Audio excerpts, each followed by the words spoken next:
Selamat sore saudara-saudara, Kapten sedang berbicara. Terima kasih telah terbang bersama kami di maskapai PSI. Saat ini kita mengalami sedikit penundaan dan tinggal menunggu lampu hijau untuk mendarat dari menara ATC. Sembari menunggu, bagaimana kalau saya informasikan dua macam tekanan kabin?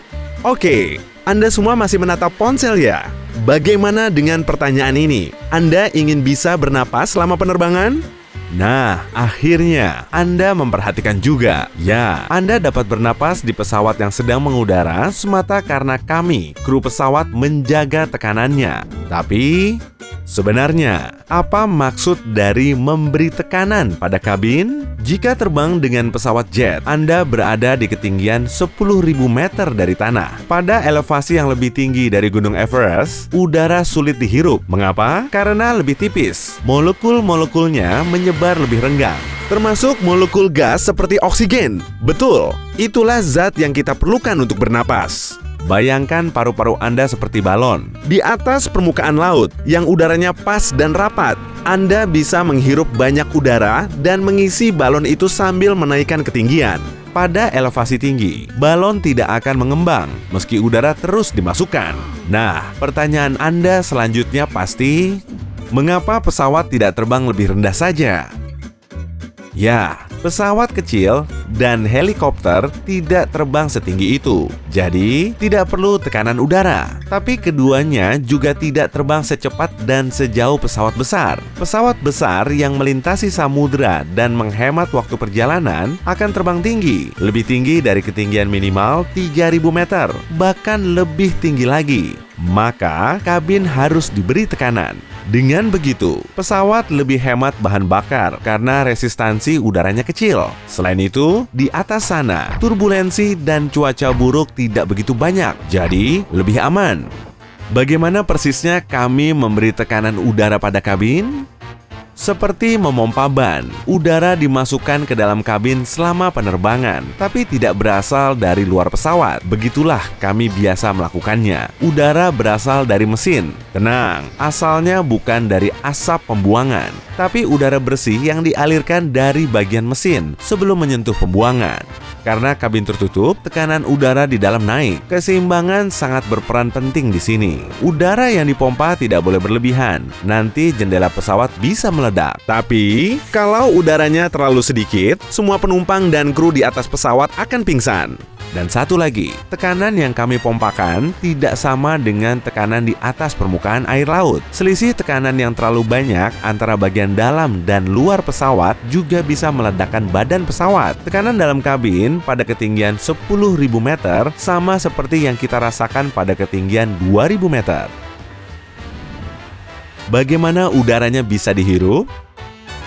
Percaya atau tidak, udara yang keluar dari mesin bisa jadi lebih bersih dari udara di rumah Anda. Meskipun sudah bersih, udara ini masih melewati sistem penyaringan sebelum memasuki paru-paru. Awalnya, suhunya sangat panas, sehingga udara didinginkan dulu. Ya, udara yang membuat Anda menggigil selama penerbangan. Kemudian, semua kandungan air dibuang sebelum akhirnya dialirkan ke kabin. Itulah sebabnya udara di dalam pesawat sangat kering. Setelah dipompakan ke dalam kabin, udara akan keluar melalui katup-katup pengeluaran. Sirkulasi udara selalu berjalan, sehingga para penumpang dan awak pesawat bisa menghirup udara segar setiap 2-3 menit. Siapa yang mengawasi semua ini? Kami, para pilot tentunya. Oke, kami memang dibantu komputer yang bisa mengatur tekanan udara di dalam kabin secara otomatis. Ya, memang sangat membantu. Semua yang serba otomatis ini. Tapi, ada pengendali di panel instrumen saya jika saya perlu mengesampingkan robot atau perlu mengatur tekanan kabin secara manual saat sistem gagal. Apa yang terjadi jika kabin tidak bertekanan?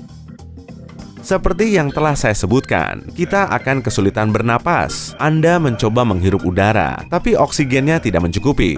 Anda sering menghubungkan oksigen dengan paru-paru, tapi paru-paru hanyalah bagian dari sistem. Dari sana, darah mengangkut oksigen menuju semua organ, otot, dan sel-sel tubuh.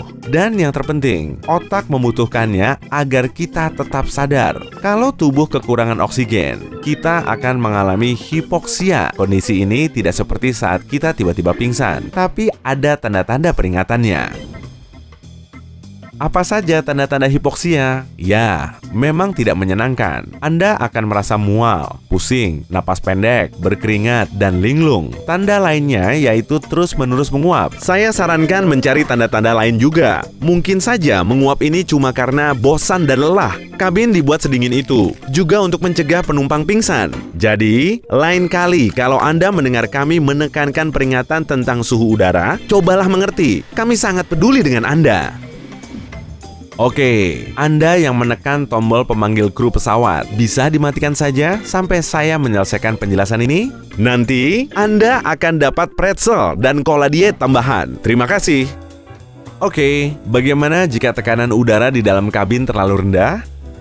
Ini hanya akan terjadi dalam keadaan darurat. Misalnya, kalau tekanan udara turun sangat cepat, sehingga komputer tidak bisa menanganinya, atau jika komputer tidak berfungsi. Tapi, itulah gunanya masker oksigen. Kru pesawat baru saja menyampaikannya. Apa Anda memperhatikannya? Kalau kabin tiba-tiba kehilangan tekanan, masker oksigen akan turun dari langit-langit pesawat. Saat itulah, Anda harus mengenakannya untuk menutup hidung dan mulut, memasang sabuk pengaman, dan bernapas dengan normal, seperti yang biasanya dijelaskan pada demonstrasi keselamatan sebelum penerbangan. Bagaimana cara kerja tekanan udara selama lepas landas?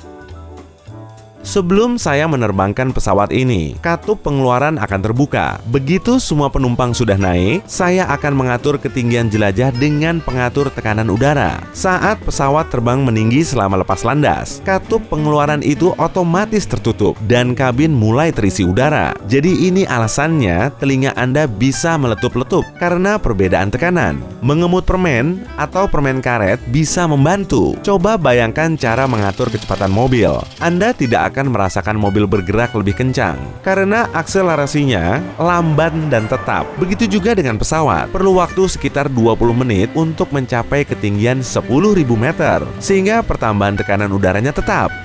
Bagaimana dengan pendaratan? Kebalikannya, saat menurunkan pesawat, kami, para pilot, mengatur ketinggian jelajah sesuai ketinggian bandara tempat kita akan mendarat. Tekanan dalam kabin turun sampai level aman, sehingga tak ada yang mengalami hipoksia. Saat Anda memasuki bandara dan pesawat sudah berhenti total, katup pengeluaran terbuka lagi, dan semua tekanan udara dikeluarkan. Sangat luar biasa. Pesawat didesain untuk menjaga semua otomasi ini. Tapi, pertanyaan lain muncul. Bagaimana penerbangan awal mengatasi tekanan udara?